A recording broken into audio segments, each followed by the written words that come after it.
So it's another win for President Trump at SCOTUS. That's the Supreme Court of the United States. For those of you new to the home game, guys, welcome to the show. Tony Katz.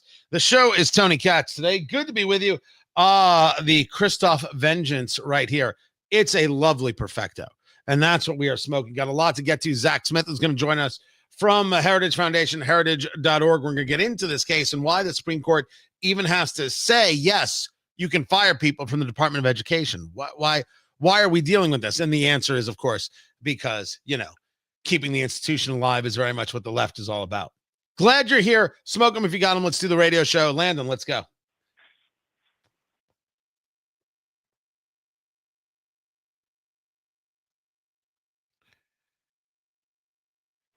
It doesn't even make any sense that the left can say to itself, we're so opposed to President Trump in so many ways that even if he wants to fire people, we're not going to allow it. Because this is what happened. You have the President of the United States wanting to reduce, what's the word I'm looking for?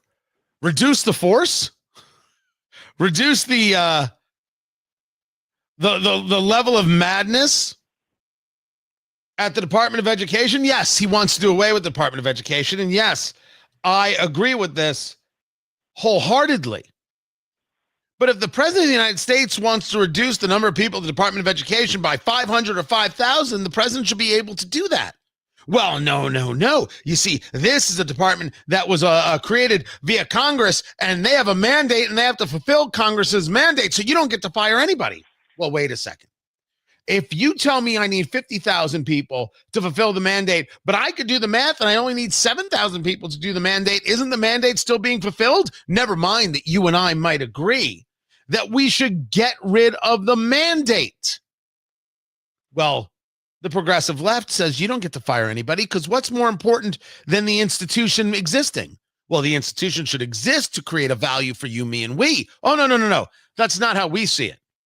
And thus this case goes to the Supreme Court and a 6-3 decision comes down in favor of President Trump. Tony Katz today. Good to be with you. Zach Smith joins me right now, Senior Legal Fellow, Manager, Supreme Court and Appellate Advocacy Program at the Edwin Meese Center for Legal and Judicial Studies. It's a mouthful there, Zach. But it's a 6-3 decision where, of course, the liberal justices do what liberal justices do. But before we get to their dissent, let's talk about this case. How did it come about? Yeah, so thanks for having me on the show today. This is one of the many challenges that left-leaning groups have filed to many of President Trump's executive orders. Of course, this one in particular was one of the challenges filed against his efforts to reduce the bloat, the bureaucratic bloat in the Department of Education. And unfortunately, what happened is a federal district court judge in Boston, Massachusetts, issued one of the nationwide injunctions that we've heard so much about, essentially prohibiting the president from enacting his plan to reduce the headcount at the DOE by a significant amount. Now, the Court of Appeals, the First Circuit Court of Appeals, which oversees cases in Massachusetts and some other states, they affirmed that district court judge. But fortunately, as you were mentioning, yesterday, the Supreme Court came out and said, no, the president can move forward with his plan to cut the bureaucratic bloat at the DOE while this case continues to be litigated in the lower federal court. So that was a big win. These cases can often take years to litigate. So it's a good thing that the president can continue with his straightforward plan while these cases make their way through the lower federal courts. So the argument from the political left was that the president doesn't have the right to fire people, or is it the idea that firing people prevents the department from fulfilling its mandate as Congress prescribes? Yeah, so it's a little bit of a moving target, right? It's like whack-a-mole. Whenever the president responds to one argument, a slightly different variation comes up. But essentially, it's some variation of those two arguments is what you've heard. One is that the president is not following the specific rules and procedures for reducing workforce in the federal government, specifically in the DOE.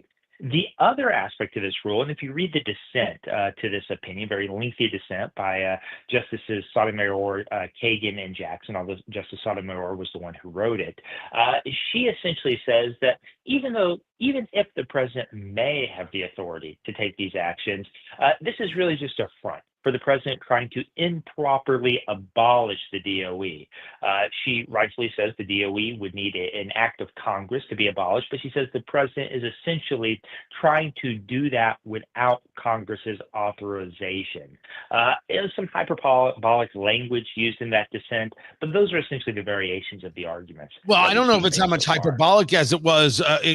Not that I disagree, but really accusatory. Talking to Zach Smith, senior legal fellow and manager of Supreme Court and Appellate Advocacy Program over at heritage.org. The dissent was 18 plus pages and right. Without question, as we've seen many of these dissents, fiery. I don't disagree that to do away with the Department of Education, you would need an act of Congress, and I'm in favor of such an act between you and me. But the idea of the reduction of workforce leads to what it means to see or to believe that the mission is being accomplished. If that is not under the purview of the president, what do the liberal justices or the political left believe that is under the purview of? It's a great question. And to be honest, I haven't quite figured it out yet. Unfortunately, I think many of the liberal justices think that they should be in charge of how to run the executive branch of the federal government. And I've talked about this in several articles I've written before. You can go to my X feed at TZ Smith. That's at TZ Smith to read some of these articles I've written. But look, if you look at some of Justice Ketanji Brown Jackson's prior dissents, particularly in that Trump versus Casa, the birthright citizenship case, Justice Amy Coney Barrett and the six justices in total on the court rebuked Justice Jackson. And Justice Barrett had a great line. She said, while Justice Jackson worries about policies that may lead to an imperial presidency, she is embracing policies that would lead to an imperial judiciary. Right. And unfortunately, that seems to be the case with this dissent as well.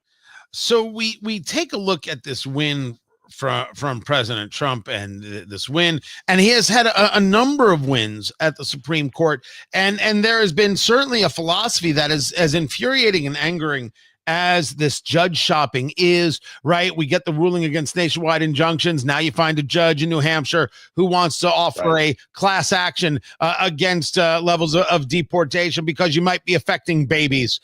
You see the manipulations here. As much as you may want to ignore some of the rulings from lower courts, the right way to do this is to allow the Supreme Court to rule, even if it's taking up time, because then the decision is done. Things are settled. Am I to believe now in two different situations where the president is now allowed to engage a reduction of workforce? Am I to believe that the political left is done going down this road of trying to stop the president? No, of course not. I think, as you alluded to, we're seeing federal district court judges, unfortunately, I think, flouting prior Supreme Court rulings, which would be unthinkable to many just a few years ago, but that's the position we're in today. So look, I think ultimately the Supreme Court is going to have to weigh in once again on many of these issues, and they're going to have to essentially tell the lower federal courts, no, we really meant what we said before. Stop issuing these absurd rulings that you don't have the power to issue. And I think that is ultimately what it's going to take to bring in line many of these radical rogue district court judges. To that point, and on that point, talking to Zach Smith of heritage.org, we haven't seen this from the Supreme Court yet. We have not seen Chief Justice John Roberts say, stop it. There's been admonishment of President Trump. There's not been an admonishment of judges in this case. Is the court making the argument that the cases that are coming before them now are superfluous? Are they stating within any of their decisions? I mean, certainly we call it the bench slap of Amy Coney Barrett against Ketanji Brown Jackson. Even Justice Sonia Sotomayor has had to interrupt Ketanji Brown Jackson during arguments, say, okay, everyone just calm down. Reminding Ketanji Brown Jackson of what cases are, as just took place in the most recent case. Hey, this isn't about how the president is lowering a number of people who work there. It's about whether or not he can, and yes, he can. Right? You're missing the argument here. You're putting the cart before the horse. as we go through some of these things that we're seeing from this Supreme Court and from this idea of admonishment that Trump has received, but justices, or I should say judges, haven't. Is there a reason for that? Well, I think members of the judiciary are hesitant to criticize their fellow judges. I think that's inappropriate. If a judge makes a mistake, they should be called out. When a judge appears to flagrantly disregard a Supreme Court order, they should be called out for that. And look, I think part of the frustration so many on the right have with this failure to call out these lower federal court judges, that is starting to bubble over. You're starting to see members of Congress, Senator Chuck Grassley, Senator Mike Lee, some others are starting to talk about potentially stripping some of these lower federal courts of jurisdiction to hear certain types of cases or issue certain types of relief. That's certainly within Congress's power to do that. But I think we have a larger problem if we step back and look at this. And it goes to what I was alluding to a little bit earlier with Justice Jackson's dissent in that Trump versus Casa, that birthright citizenship case. Unfortunately, I think today many judges, particularly those appointed by Democratic presidents, think that they have a roving commission to simply do good, to simply intervene as they see fit, and to impose their own policy preferences wherever they think their policies are better. That is not the role of a judge. A judge is simply supposed to decide the case in front of them based on the relevant law and based on the text and history of our Constitution. And so I think we're going to have to continue to have this very fundamental conversation about what the role of a judge is. But look, Justice Jackson, in one of her opinions, she poo-pooed what the court was doing, said they were hiding behind legalese. But as the other justices made clear, these weren't mere technical details that Justice Jackson was willing to disregard. These were fundamental concepts key to the power of the federal judiciary. Fundamental concepts like making sure the right party is bringing the case, like making sure the court actually has the power to issue the relief it is issuing. All of these key concepts, Justice Jackson and many of her colleagues are willing to disregard. And that is a dangerous thing for us as a country. Before I let you go, talking to Zach Smith, Senior Legal Fellow Manager of the Supreme Court and Appellate Advocacy Program at the Heritage Foundation, heritage.org. Going back to this decision and force reduction, right? The amount of people who work at the Department of Education. Is there anything, or is there a number, I should say, that if the president was cutting below, that the argument could come, well, now he's really trying to dismantle the department without going through Congress to dismantle the department? Did that come up? Is there a reduction number that exists? I think that goes to what we were talking about. Who gets to decide how many employees the department needs to effectively carry out its statutory mission? Now, we can disagree about whether the department should exist, whether what its mission should be, all of those things.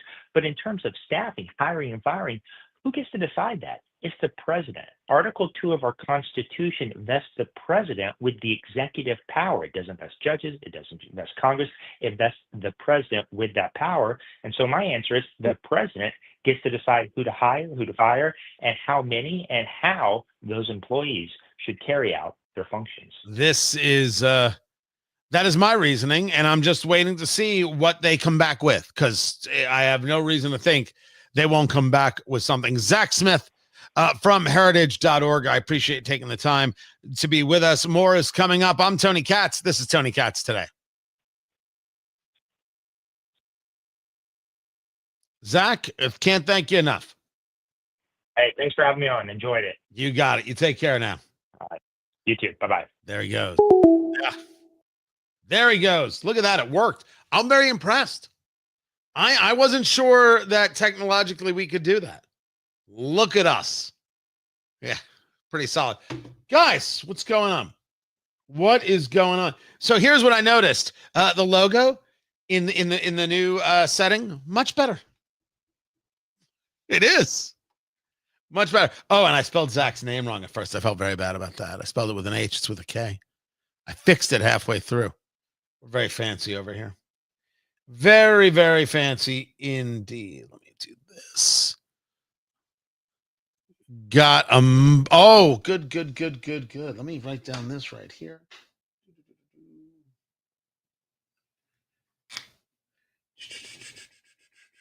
Not something I'm discussing, but thank you.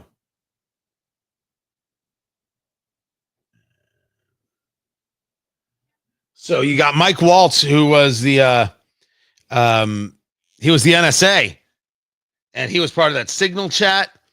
And then they decided to make him the U.S. ambassador to the UN, and now he's in this confirmation hearing, and it's all about the Signal chat and whether or not you released information about an attack. And I've got that for you.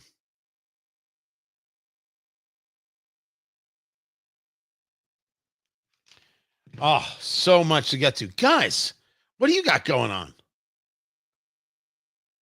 What is happening with you? What do you know? What did I just, what was that? What was that I just saw? Oh, I had a weird, all right. Hey, London, can you look into what is happening? If anything is still happening at the White House, Secret Service locking down the front lawn. I mean, it could have been literally anything. Okay. Sometimes these things happen and it doesn't mean a thing. It could be a very, very simple reason for it. Being people who are safety first over there is exactly what you want. So it could be anything small in that case. And a ton of rain in the Northeast. I have some friends who got caught up in it, had to abandon their cars in New Jersey. Could not get home, had to hoof it. Yeah, a ton of flooding.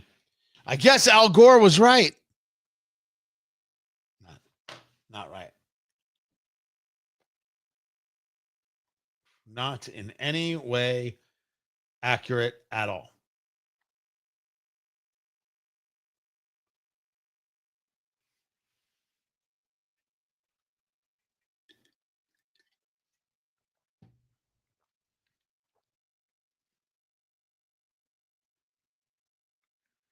All right. Thank you, and thank you.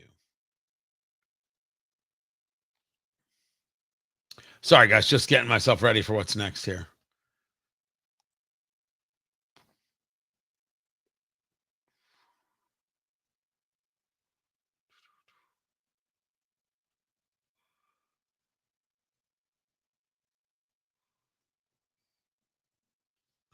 Good. Got this right here.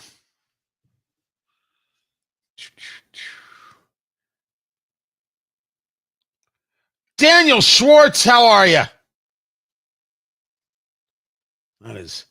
That is the name of somebody I very possibly could have gone to Hebrew school with.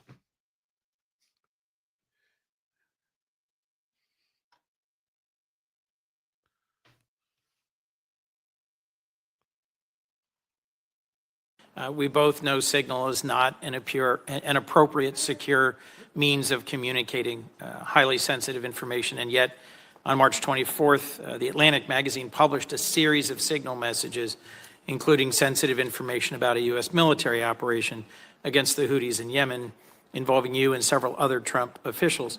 Were you investigated for this disclosure of sensitive operational information on Signal? Thank you, Senator. And that engagement was driven by and recommended by the Cyber Security Infrastructure Security Agency, by the Biden administration, CISA guidance. I'm sorry. And I have here, just the use of Signal. Share information on Signal? The use of, no, excuse me, the use of Signal is not only as an encrypted app, is not only authorized, it was recommended in Biden's, the Biden era CISA guidance. That's Mike Waltz. So he was the national security advisor. And then, this whole thing with why are you guys utilizing this app called Signal, SIGNAL, and you got the vice president on there, and you've got Secretary of State, and you got the defense secretary, and who decided this, and who in the world invited Jeffrey Goldberg from the Atlantic, and the whole thing got leaked, and what is this nonsense? And so now Waltz is the choice to be the U.S. ambassador to the UN. Is it a demotion? Yes, because you're outside of the inner circle at that stage of the game. You are. Being the U.S. ambassador to the UN, I think, does have a value, but it's not the same. Tony Katz today. Great to be with you. But we've been through the signal conversation. We're past it. And it was, hey, don't use it. But as he is pointing out, the utilization of signal as a tool was recommended by the Biden era cyber unit. And we knew this, which is what makes the conversation about how dare you do this so laughable. If we're saying that it's not an acceptable tool, that's fine. It's not an acceptable tool. Let's not use it. Let's use other tools, better tools. It's government. I'm sure we can find a bigger tool in government. Better tool. I said bigger. I'm probably right on both counts. But the idea that, oh, no, this is in and of itself disqualifying, no, not in the slightest is this disqualifying. If you want something that's disqualifying from Senator Chris Coons, I will give you something that's disqualifying. Did you hear the senator try and explain away the auto pen?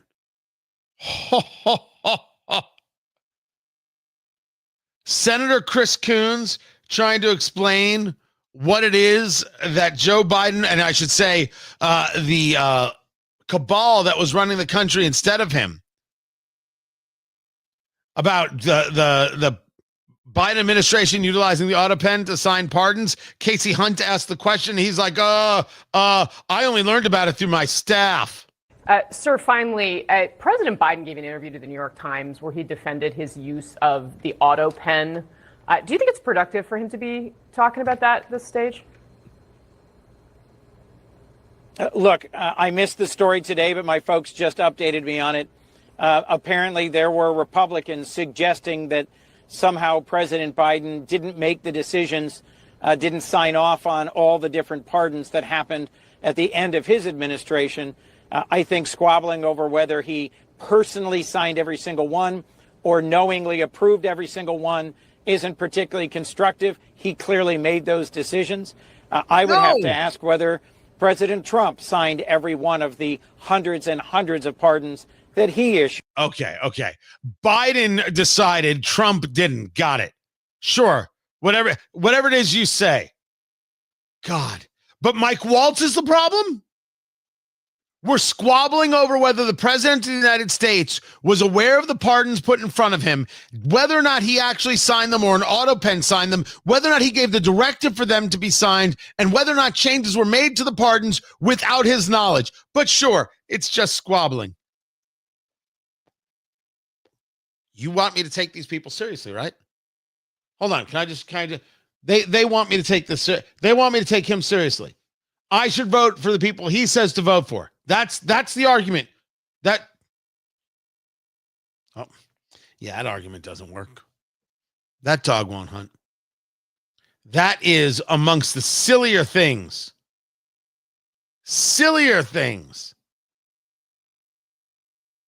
that I have seen. Yeah. Best of luck on that one. Keep the auto pen investigation going because it needs to keep going. Maha is winning. And if President Trump thinks he can get Russia to just give in 50 days, no, that's not happening.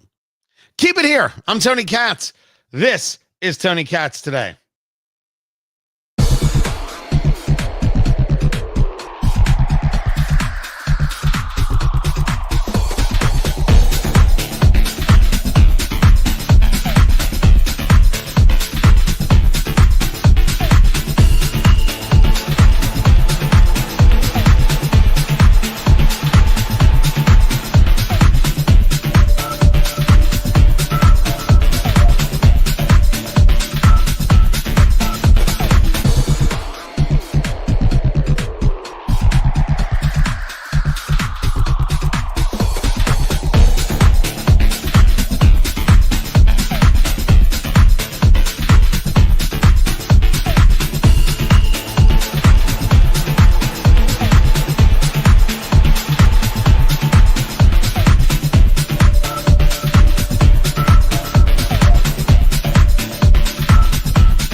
Welcome back, everybody. Tony Katz today.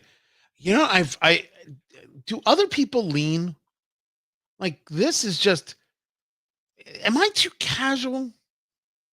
I don't know. Anyway, good to be here. Good to be with you. Wearing the small seconds right there. This is the Munchner. This is a Swiss movement mechanical watch right there, and that thing right there. Boom, boom, boom. That's the small seconds right there. Love this piece. Love this piece. You go to Von Riest, RIESTE. Go to vonriest.com. Use promo code CATS. You get your discount. So easy to do.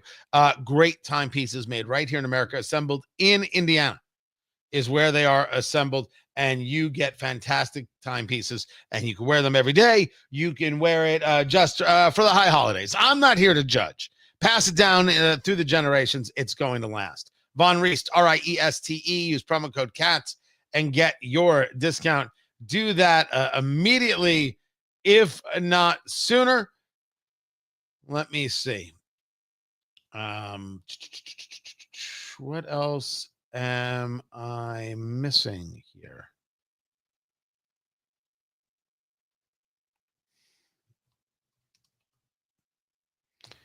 That's good enough. All right. So I've got this story about, well, it's not a story about Maha. It's a story involving Maha. And then, of course, the conversation regarding 50 days and tariffs. I've got that story as well.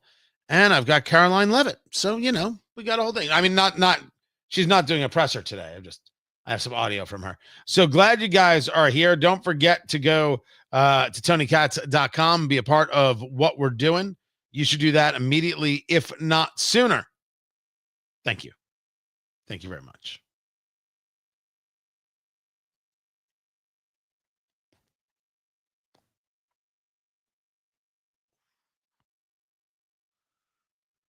Millions of illegal aliens invaded cities like New York, San Francisco, Los Angeles. They stole the benefits that should be going to hardworking, tax-paying Americans, and they committed crimes all across this country, and many American lives have been lost. So now the president has empowered federal law enforcement to actually do the jobs they signed up to do, to remove these public safety threats from our communities. And it is shameful that you have elected leaders who are elected to protect their American citizen constituents who are aiding and abetting this violence against federal law enforcement. You look at Los Angeles and the raid that ICE just conducted on a marijuana facility. 300 illegal criminals were pulled out of that facility, some of them unaccompanied minors. By the way, the Biden administration lost thousands of children that this administration is focused on finding with law enforcement operations like these. And there was also child predators and convicted murderers who were picked up in that operation as well. God bless the men and women of ICE. They are heroes,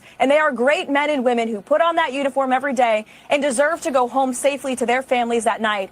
And there is no doubt in my mind, as we discussed yesterday, I didn't have this conversation with Caroline Leavitt. I don't know Caroline Leavitt, but we discussed this just yesterday, that it is clear that what the left wants is to do damage, to do harm. They want to have ICE agents attack. Tony Katz today. Good to be with you. Find everything I do over at TonyKatz.com. I hadn't even grabbed this yet, man. It's just been a busy morning. I was on Newsmax yesterday. And on Newsmax, I'm on with Carl Higbee. The show is called Frontline. Let me see if I can find it. Let me see if I can find me on the show. See if I can do this without causing too much consternation, because this conversation came up. This conversation came up because if you want to argue that the way ICE is doing its job is in and of itself the problem, you can. But the problem with that argument is that argument does not pass the smell test. So when I was on yesterday Carl Higby. We're discussing this. I'm on also with Hannah Cox. I'm not too familiar with Hannah. I have nothing against Hannah. I just am not too familiar with her. So we're discussing this, and Hannah Cox brings up this idea that those who are in ICE, who are engaged in some of these raids, well, they're wearing masks, and well, they're not identifying themselves. They could get hurt. Now, I appreciated Carl addressing that subject, because that subject, as addressed, not hyper accurate. And I want to make sure that we are fully engaged in the difference. The ICE agents that we're seeing, the ICE raids that we are seeing, are incredibly important. They are important because what we are saying is we will not accept this idea of illegal immigration as a standard, as if it's something that is of value, nor will we accept the very idea that the political left can put this all under the title of immigration and will simply accept their wordplay. It is fraud what they are doing, like Maxwell Frost, the congressman from Florida.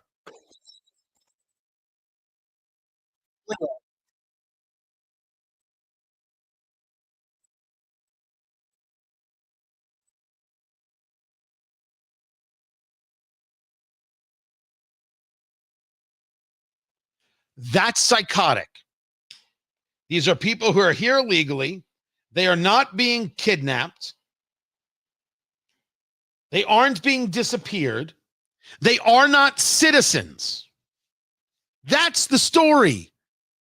But you cannot get a progressive to honestly address the situation. How do you expect the people who watch these kinds of outfits, who watch these news organizations, who follow late night TV, ever to get the full story? How could they possibly get the full story when this is what they're getting? Look at how they manipulate the data. I am saying that Congressman Frost is lying there. Tell him I said so. It's a lie. No one is being kidnapped.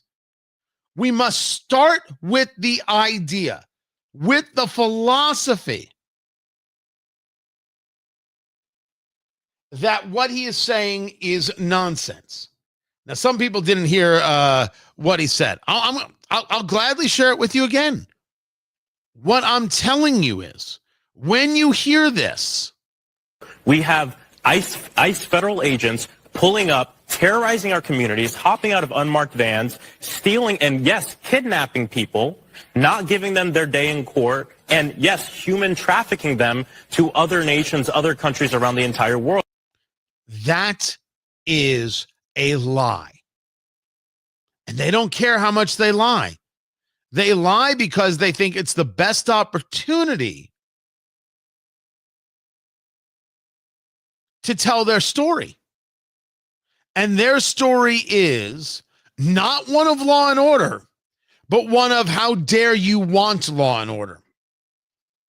You constantly see in every single move that is made that the anger that they have, the vitriol that they have, is not towards Donald Trump, but it is indeed towards you.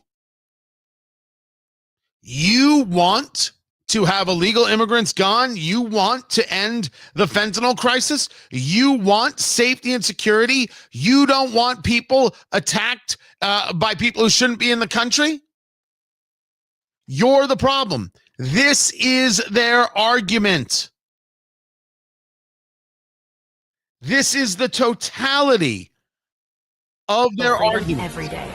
That's why PCmatic was built right That here. argument Remember, this is is just a nonsense. political organization like That all argument public sector is unions. madness, and they don't stop. Referral on the.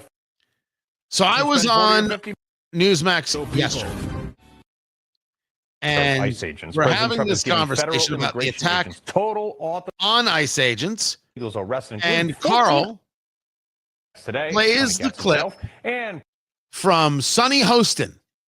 We shared this. Plays the clip from Sonny Hostin regarding attacking ICE agents. today, Tony Katz himself and president of Base Politics, Hannah Cox. Well, Hannah, yes, they don't want to be seen because you've basically encouraged people to throw rocks at them.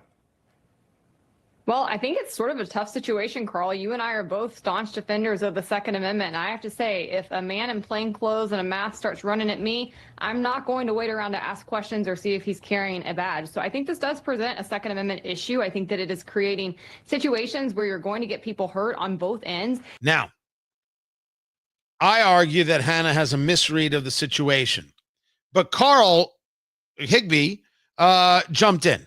That's just really needless hold on, and Hannah, senseless. I most of really them are don't agree wearing, with this. Most of them are wearing like ICE, Velcro patches, police. Yeah. They're not in like plain clothes. Like when these guys And if roll in, that's they're in government happening- vehicles.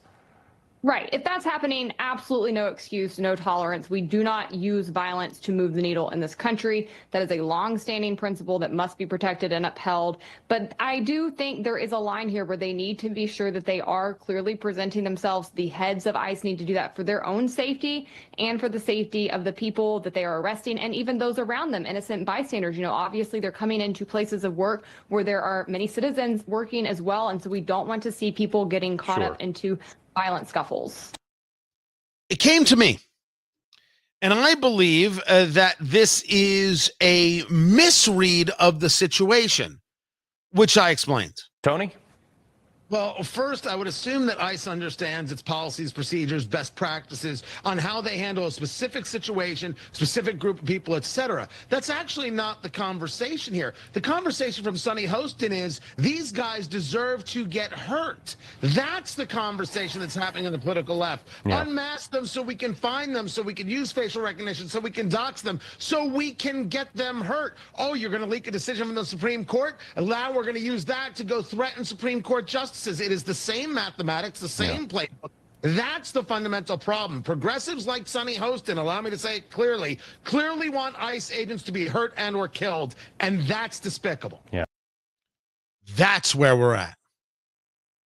That is, in my view, everywhere we are at right now.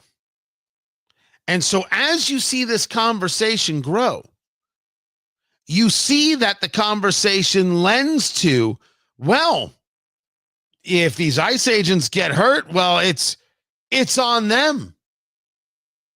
Oh, well, what do you expect? Oh, well, stuff happens. We are now into, for the progressive, the excusing of the violence.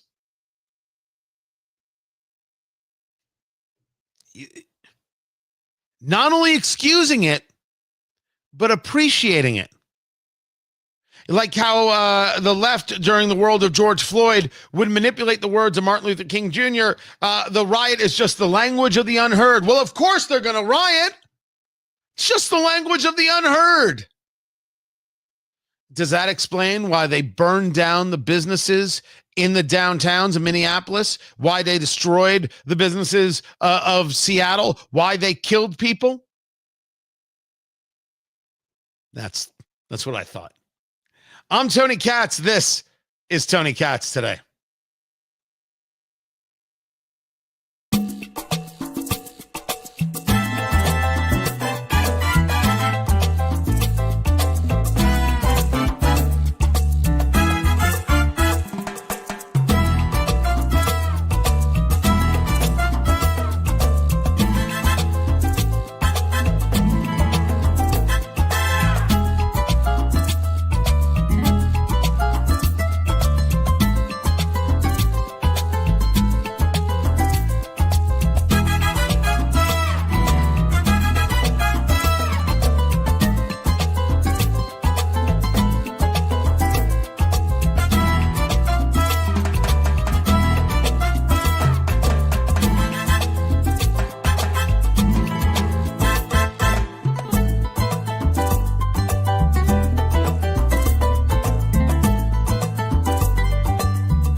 Guys, welcome back. Can I just stop something from happening right now? Dark Rogue sent me $20 for my birthday. It is my birthday. I have not brought it up. I don't talk about it. It's not it's not like I've got some kind of aversion. I can't celebrate my birthday. It's that, honestly, with all due respect, I didn't do any of the work. But it is kind. It is and I thank you. You do not have to send me money for my birthday. Every dollar that we get, that people give through YouTube and through the, is that like a super chat? Is that what that is? I should learn more about how this works. Every dollar we get goes to the Tony Katz Cigar Fund. This is an incredibly important organization that provides cigars for Tony Katz's all across your radio dial. It is an underserved a portion of America.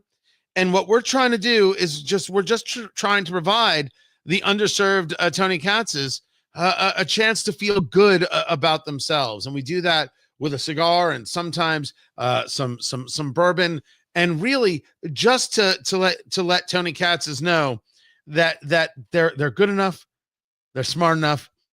Gosh darn it, people like them. So thank you, Dark Rogue, for that right there. It is appreciated. It is unnecessary as can be. Mark said, well, there are two sticks. Mark, maybe you don't understand how I smoke. Yes, I could very well be two sticks. All right there. Can I on the subject, being a content creator is a weird deal, because you do want people to be supportive of what it is you're creating, but I have a very hard time with do you call it the ask? Other people are like really good at it. They're like, they don't mind. I don't know. I've always found it like a hard place to be, but I think maybe it's that more people now understand it. To do this stuff takes time, but I don't require it. I don't ask for it. It is appreciated. That people appreciate it. Honestly, share the content as well. Subscribe into all the places. That always helps. Very much helps. And get the podcast, Tony Katz Today, wherever it is you get your podcast. Get the podcast immediately, if not sooner. And yes, I saw that some of my fellow radio guys from my home station, WIBC in Indianapolis, created some AI of me. I believe I'm making out with Nancy Pelosi.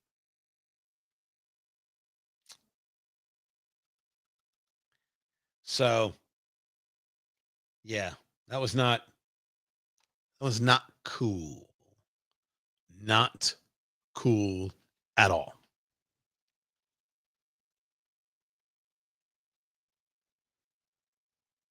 Good Lord.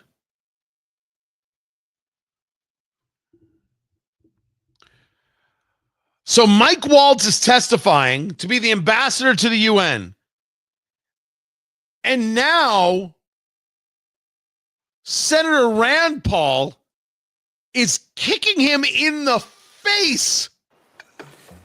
In the summer of 2020, there was much discussion and there have been statements by President Trump that he intended to draw down troops in Afghanistan. You were serving on the Armed Services Committee at that time, and Liz Cheney and Jason Crow put forward an amendment. And with that amendment, they attempted to circumscribe his power to assign troops. They specifically added conditions, and you supported that amendment. So I guess my question is, which is it? Does President Trump have the power under the Constitution to determine troops, or do you think Congress should, as you attempted to do when you voted for Liz Cheney's amendment, do you think Congress has the right to limit his power to remove troops from a war situation? Oh, damn. Invoking Liz Cheney? My God, that is rough. And it got rougher. I certainly, thank you, Senator. I certainly supported President Trump's effort to draw down our forces, to keep Bagram Air Base to keep a lid on counterterrorism and certainly keep But you voted a powerful you voted presence to there. place, you voted for the Jason Crow amendment, the Liz Cheney amendment, to place restrictions on his ability to remove troops. Specifically, the amendment said he couldn't draw them down under 8,500 troops. Senator, I'll have to go back and look at the specific details of that amendment or whether that was a Pretty broader important vote amendment for the because it NDAA. goes to the heart of the Constitution. And this is sort of the problem and one of the things I fear. The Liz Cheney wing of the party, the neoconservatives, they believe in virtually unlimited Article II authority when going to war. Hold. The Liz Cheney wing of the party?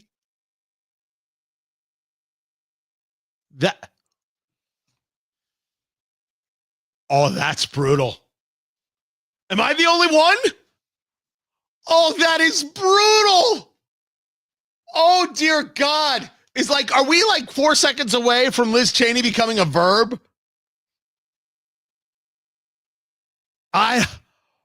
Wow.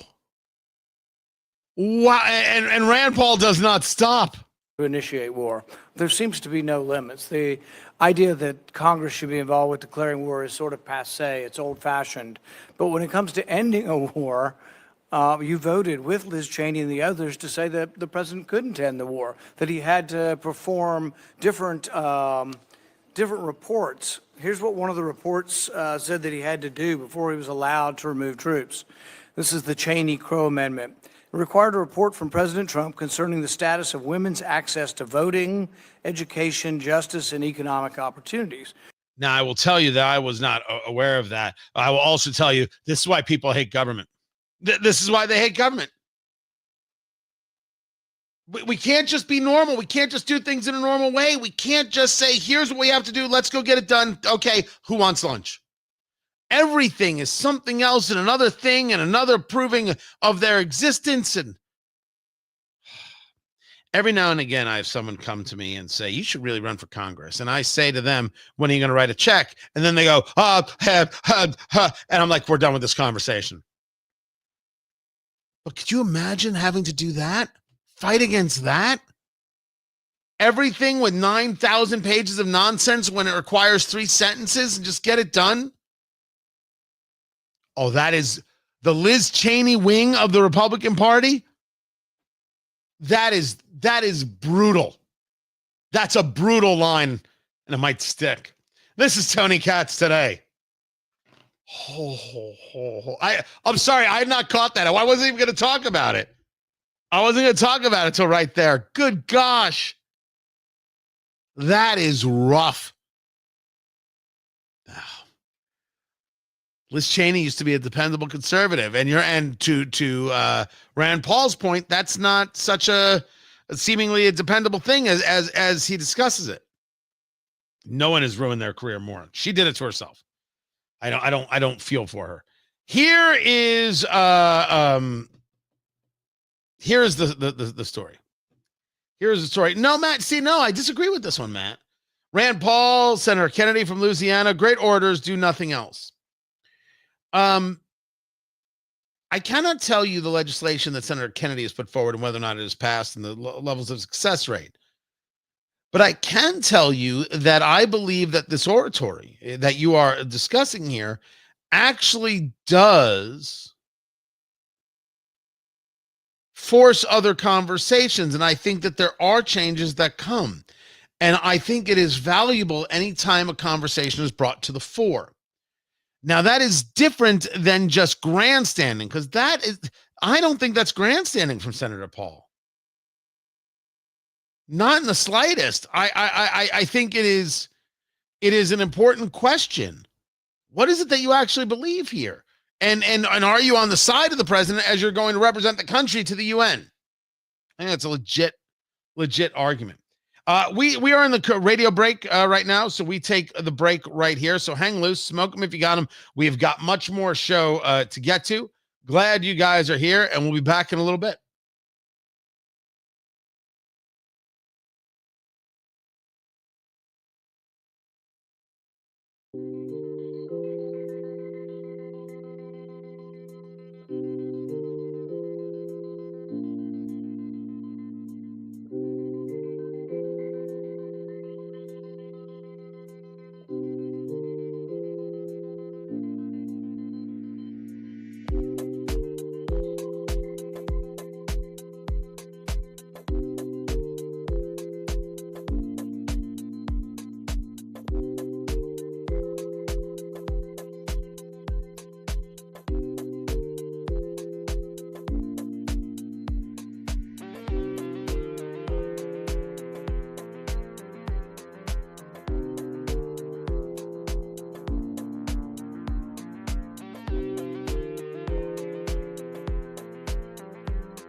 Welcome back, Tony Katz. Tony Katz today. That's the name of the show. Good to be with you. I had a whole plan and everything is just blowing up. This story about Adam Schiff. Then, of course, you've got the Trump and the tariffs on Russia. They're still talking about Epstein. I've got the Maha story. I might save Maha for tomorrow. Just a lot going on and a lot of comments. A lot of comments. Let me tell you, the music I used during the break there, it's a little floaty. It's a little relaxing. Nothing wrong with that. Nothing wrong with that at all. Glad you guys are here. Smoke them if you got them. As I said, this is the Christoph Vengeance that I am smoking. It is it's a perfecto, right? But actually it's not a perfecto or a figurado, because it is a clean foot there that you're lighting from, but it's a point, and almost you think like a torpedo. I like the shape. I do. It's a bigger cigar. Glenn Case, Christoph, I think they did a very nice job with this one. I don't have it every day, but great for the show. Great for the show. So you're here. We're here. Let us begin.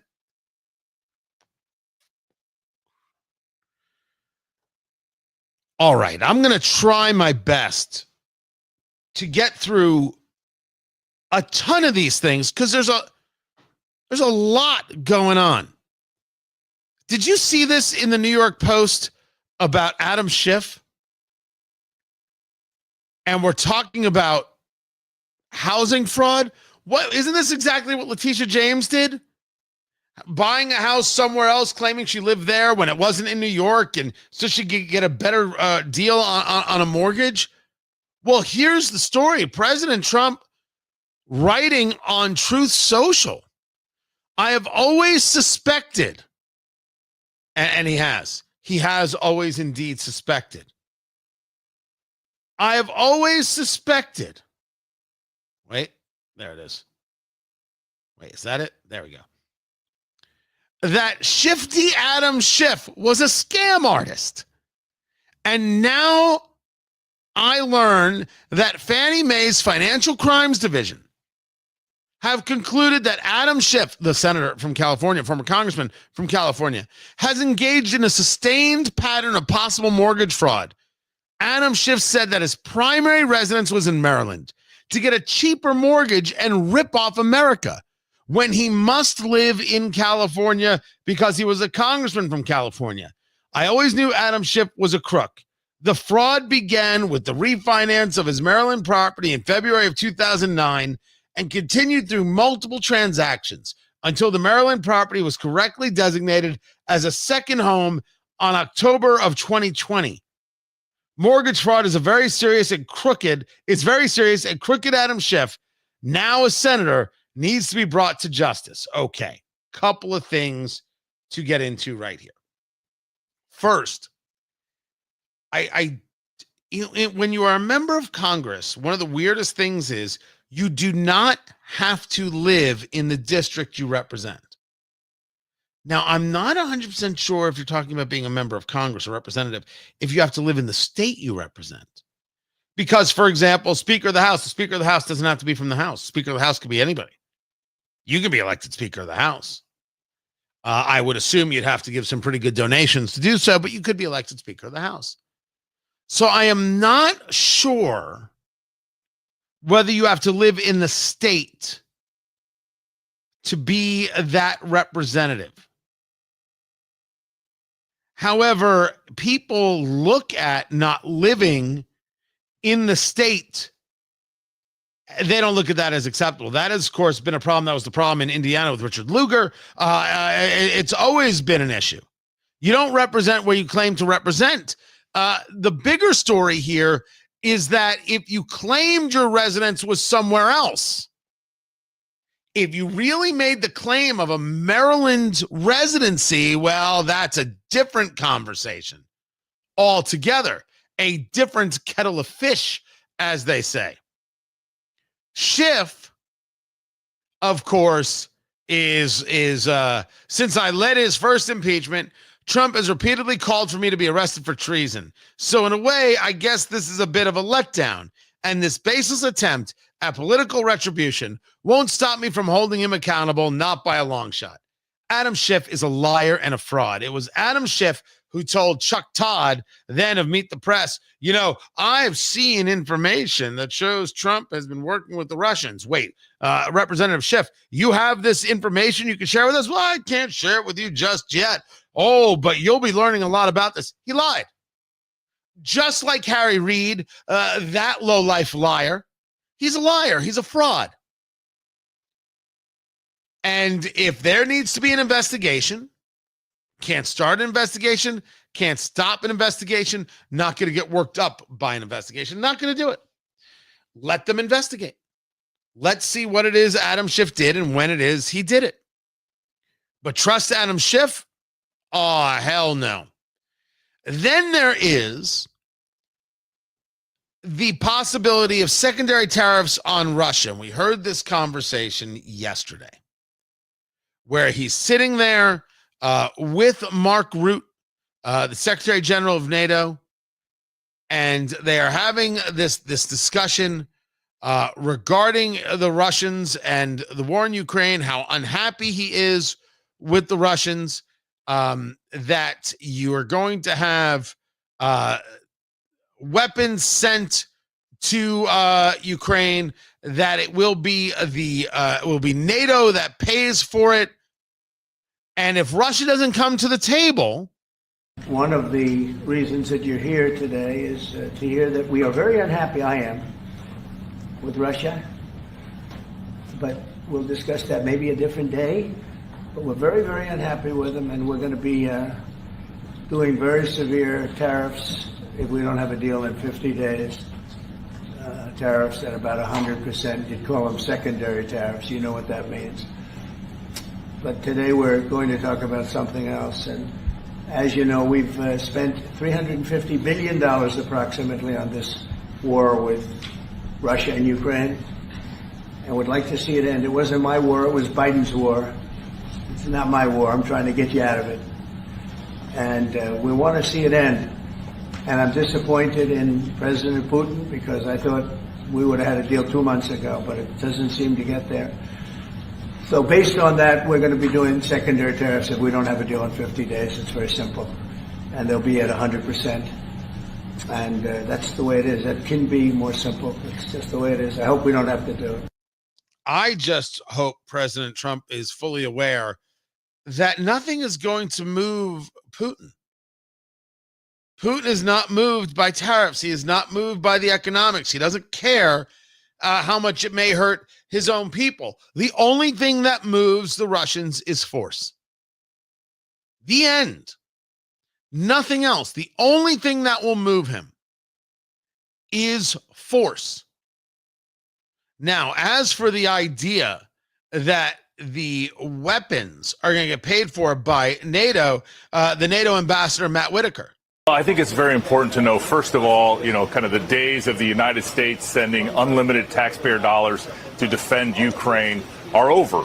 President Trump has made a very smart decision and an agreement with NATO, which says Europe and Canada will pay for the weapons. The United States will manufacture them. Obviously, we make the best weapons systems in the world, and everyone wants them, and we're going to prioritize those going to Ukraine. And what this says also to Vladimir Putin, I think, is very loud and clear, which is, we've given you a chance for peace. President Trump is a peacemaker, but if you want war, we will arm Ukraine, and Europe will pay for it. It's actually, I think, a great step in ultimately bringing this war to a conclusion, to an end. Now, I think it's an interesting take. I think that if you can get NATO to pay for these things, do that. Because what you're doing is saying, hey, you've got 5% of your GDP going to build out NATO. You need these weapons, anyway, we've got them. So you just buy them from us, and that'll be that, right? Everybody's got some skin in the game. And it's a very, very clear show on the thing that moves Putin most. In the end, I don't think you get to a deal, some level of quote unquote alleged peace deal, without giving up the land.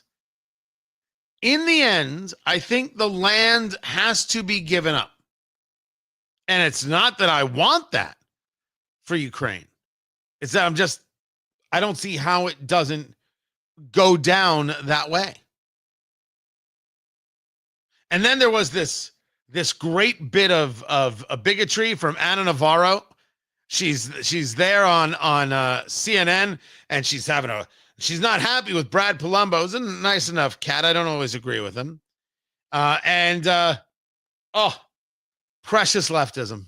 Right now is to oppose something. I am hoping that next year there will be policy debates between Republicans and Democrats running for Congress, and we will get to hear real policy differences and policy proposals. Also, I want to respond to you saying that I was hyperbolic when I talked about a reign of terror. That is hyperbolic. No, it might be hyperbolic for you as a white man. Oh, okay. It's certainly not hyperbolic for me as a racist. Latino. No, I'm not being racist. It's to dismiss my opinion for being a white No, man. I'm not dismissing your opinion. I am telling you that the Latino community, the brown community in America. Speak in one voice. Okay, well, let me speak with my voice. I mean, you said I was being hyperbolic. Let me respond. Racially, sure. I'm not. You being a white man as an insult? When you invoke it to dismiss my being opinion, a white man as an insult? That's the kind of low person Anna Navarro is. Of course she meant it as an insult. Of course she meant to say he should be dismissed because he's a white man. That is exactly how she meant it. Also, I want to respond to you saying that I was hyperbolic when I talked about a reign of terror. That is hyperbolic. No, it might be hyperbolic for you as a white man. Oh, okay. It's certainly not hyperbolic for me as a Latino. No. She brought up race. She can't just give her opinion. The opinion is race-based. She is all about this. This is the Joy Reid issue, a host of others. Everything has to be about race. Everything. And then Abby Phillip, who hosts the show on CNN, goes to give her cover. People may not be right now in this country. We're about to have a whole conversation about that very thing. But I just want to make a point that, Brad, all she's saying is that her view of the situation is different from yours. I don't think that's an insult. She basically said, I'm wrong because I'm a white man. She just said, I see it differently. I see it differently from you. No, Abby Phillip, that isn't what she said. She said, because of your race, you see it wrong. She could have just said, I see it differently than you. But no, I see it differently than you because you're a white man. That's what she said. And Abby Phillip is defending the indefensible. And it is indefensible. Those are just some of the things going on. And I swear to you, it was not my plan to have one more conversation regarding this Jeffrey Epstein stuff. But holy cow, man. People have wrapped themselves up in pretzels. They are lost and confused because they actually think they get to decide for you what matters for you. They get to decide what it is you talk about. And if President Trump doesn't want to talk about it, we don't talk about it. Wait till you hear this. And yesterday I was talking about Charlie Kirk. I'm like, man, I felt bad for him and some of the things that happened at the conference. He's created this thing and created these voters and really pushed this and built this organization out well. And he said something yesterday that I wonder if everybody falters. I don't need him to fail. I don't want that for him. I don't know the dude. But holy cow, wait till you hear it. You tell me, because if this is the whole new class of conservatives, well, they were never conservative. There's something else. And it doesn't mean we can't work together. I've got that story coming up. Keep it here. I'm Tony Katz. This is Tony Katz Today. Cannot wait to get to that story. And I feel bad because I didn't even want to have the conversation, but holy Mick crap. It is nuts. Let me go to the comments right here. Listen to you in the morning on 59. What do you mean on 50? Do you mean do you mean the road 69? Because 59 would be the local Fox affiliate. I'm not on the local Fox affiliate. I don't know. Maybe we could start a show on the local Fox affiliate. Because that's what I need. I need one more show in my day. But I do appreciate you listening. Thank you very much. And as for Adam Schiff, never trust a man who can never wear a neck brace. So no, he can wear them. He just needs 3. Stack them one on top of another is what they do right there. And I don't know what's going on here. Claudia, do you need you need new brakes? We could send you a guy to do brakes.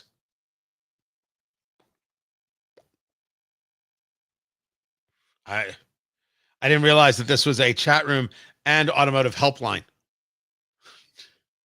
I was not informed of such things.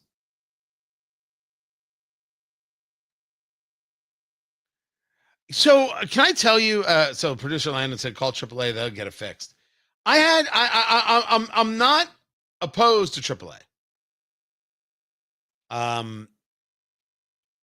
I've had them before, and I used them. It's about a year ago. I got a flat tire in downtown Indianapolis because downtown Indianapolis doesn't have roads that can be driven on. Maybe it was a year and a half ago, and I called AAA.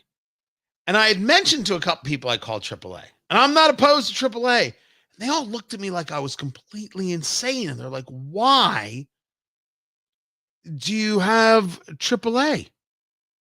I said, what? What do you mean? You need a tow? You need something? Boom, there they are. And they're like, your insurance comes with roadside assistance. Why would you? What? True story. I come home and I'm like, hey, my wife, spectacular woman. Do we have roadside assistance with our insurance? I had never checked. Didn't dawn on me. Sure enough, of course we do. Of course we do. So I'm like, I was unaware. I don't know how I didn't know. I don't know how it just like completely skipped me, but it did. It did. And as for, did I ever get the car to help teach my kids how to work on cars? Yes. Yes, I did. A 1999 Mazda Miata stick. So everybody, I already know stick. Everybody's learning stick. One of the tires got shredded, so that's getting fixed. But no, brakes, oil changes, everything. Great car to work on. Great car to work with. I look ridiculous driving it. Don't get me wrong, but it's fun. It is a lot of fun. So yes, learn how to fix your own car, people. Important stuff. When are we back there, producer Landon? Coming back right now. All right, here's the story. This is crazy.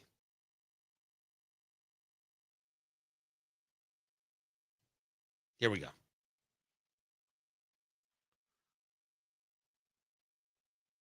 Who are now survivors, and many of the young women have stated that there are other men out there. Yeah. Why aren't we looking into this? Look, MAGA's been took, had, bamboozled. I don't know. Like, you have to be, everything you just said, every Republican was saying, and now nothing to see here. So Hakeem Jeffries is 100% correct. Either they were lying the whole time, saying they had all the goods on all these rich people, or they're lying now and covering it up. Either way, if I were in MAGA, I might think to myself, what else are they being dishonest about? Van Jones, with all due respect, absolutely nobody in MAGAville is taking advice from you. No one.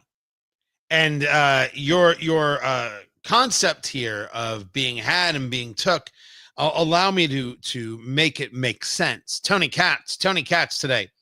Good to be with you. President Trump missed when he said, why are we talking about Epstein? Pam Bondi's great. Everything's great. Why are we talking about Epstein? He's dead. Who cares? It matters, Mr. President, because we were told that he was involved in sex trafficking. There were people like Prince Andrew who may have known about these things and may have been to this island that he had. And we don't allow these people to get away with it.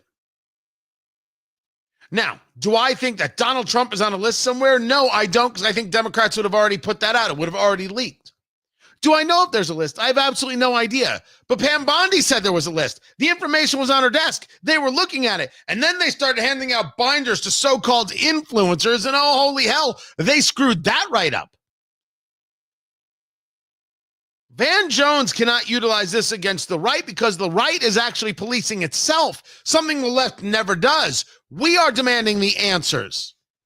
And when, whether it was President Trump or the people who will rally around him, no matter what, by the way, oh, President Trump doesn't want us talking about it. We shouldn't be talking about it. Why are you talking about it? Don't talk about it. And the people said, you're not in charge. We are. And I made the argument, I did this on Newsmax as well. These people, all these people on the political right who did this, they're Bill Kristol. We'll decide what conservatism is, not you. We'll decide what's important, not you. The president said, don't talk about it, so we won't talk about it. That's not the way it works. It's not the way it works. So if you want to make the argument, what else is being hidden from us? Well, I think that's what anybody should say of their government at any time. Like, what was the Biden administration hiding from us when clearly Joe Biden wasn't running the country? I wonder if Van Jones ever asked that question before. But I mentioned the Turning Point event over the weekend and Charlie Kirk. I don't talk about Charlie Kirk ever. I don't know Charlie Kirk. But I said, with Tucker Carlson's very, very bad speech and some of these other things, I mean, I don't think some of the conference went great for him in that regard. And I wonder what he takes from it. But I guess a lot of people have been talking to him about Jeffrey Epstein. And so he starts talking about Jeffrey Epstein and engages a conversation that I could not believe. Plenty was said this last weekend at our event about Epstein. Honestly, I'm done talking about Epstein for the time being. I'm going to trust my friends in the administration. I'm going to trust my friends in the government to do what needs to be done, solve it, balls in their hands. I've said plenty this last. Did you just say you're trusting the government? Wait. I don't know you, Charlie. Did you just say you're trusting your friends in the government? Last weekend. So if you guys want to see my commentary on it, that's fine. We have escalatory action potentially being taken in Ukraine and Russia. We have tons of announcements happening when it comes to NATO. But let me just say this again. Everyone knows my opinion about the Epstein thing, the messaging fumble. I would love to see the DOJ move to unseal the grand jury testimony. I think that would be a big win. I would love to see that. And I'm going to trust my friends, Kash Patel, Dan Bongino, my friend Pam Bondi, all these guys. I'm going to, Todd Blanche, I'm going to trust them to solve it. Ball's in their court. I think that there was plenty of, let's say, speeches that were directed towards this topic this last weekend. So we don't need to spend our valuable time on this program relitigating it. Huh. He does state that he'd like to see some things released, but I was struck by this idea. My friends in the government, he names these people, and look, I don't have anything against the people. I only want what I want. They're friends. Maybe he doesn't mean it the way he says it, or at least the way I take it. Maybe I need a little bit of grace there. But man, I hear that and I'm like, well, it doesn't sound like you're putting pressure on anybody. It doesn't sound like you're demanding answers. It doesn't sound like you're willing to say you're wrong. But you have to be willing to say sometimes, even to friends, I'll trust them. If they don't release it, you trust them? Dan Bongino is a good guy. He's always been good to me. I think I've been good to him. And I'm not sure what led to his taking the day off and whether or not he's still upset. I have not reached out. I didn't think it was my place. But you told us there was something there. We've been talking about something being there, and all of a sudden it doesn't matter. It's more than a messaging mishap. And trusting the government from anybody. Gosh. I didn't even get to sign out. I was still going. Good Lord. Maybe people see it differently than I do. And I'm not, again, I don't know him. But I just thought that was a really odd statement. I'm going to trust my friends in the government is... That's wild. That is wild to make that statement. I'm going to trust my friends in the government. That's incredible, if you ask me. And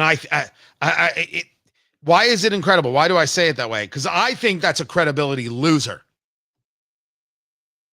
Right? I think that, like, I was concerned that some of the speeches would hurt him, and I don't know if it's necessarily his fault in that regard. But that? My friends in the government? Man, am I wrong? Because something about that just, no, not something about that. That does not hit the ear right. That I think that's an ugly statement. And I don't know if he recognized how that sounds to everybody else, just like I don't think President Trump recognized how it sounded to everybody else when he's like, stop talking about this. And then all of a sudden you see people on the right, yes, stop talking about this. No, we shouldn't. We should not. Who was associated with Epstein, who was on this island, who was involved in any level of child sex trafficking, and I know this because Ghislaine Maxwell is in jail. Anybody involved needs to go to jail. I don't care about their name. I don't care about their power. I don't care about their money. Jail. We are a society that protects children, or we are not. And if we are not a society. Guys, I appreciate you. I'm glad that you're here. I got to run. I will be back at it tomorrow. The show continues at WIBC.com. That's where you pick up the live stream from my main station, WIBC.com. Really appreciate you being here. Don't forget to head on over to TonyKatz.com, be a part of what we're doing, and follow at all the places on the X at Tony Katz, Facebook, Tony Katz Radio, and subscribe at YouTube. You're appreciated, and I'll catch you tomorrow, guys. All right? Good. Thanks. Take care.